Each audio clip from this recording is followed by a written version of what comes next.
So you can't, the current environment is the current environment today, but we know what the need is if you take the 5 to 10 year view, and we need to make sure we're building to continue driving the United States that edge, that leading edge. What does, MGX, you go out, like you invest money, you get a return, that's a great portion of it, but is there something else that's going to be, a benefit to Abu Dhabi and to kind of bringing talent, technology, and tech there? Is that a portion of your mandate? I think it's a piece of the mandate, absolutely.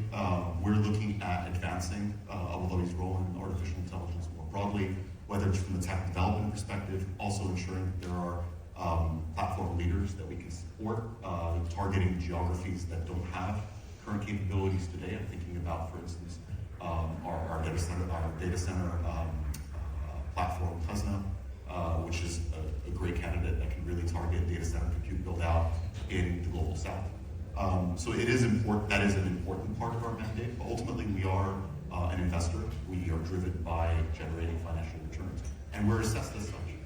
So our view is that whether you're a bear or a bull, and I've said this when I spoke to some of your colleagues in Davos earlier in the year, whether you're bullish or bearish in the space, you're still looking at capital formation to the tune of trillions of dollars, right? And so, yes, on an absolute basis, something like the AI infrastructure partnership that we've put together has a large capital formation capacity, but on a relative basis, compared to the need, it's still a drop in the water.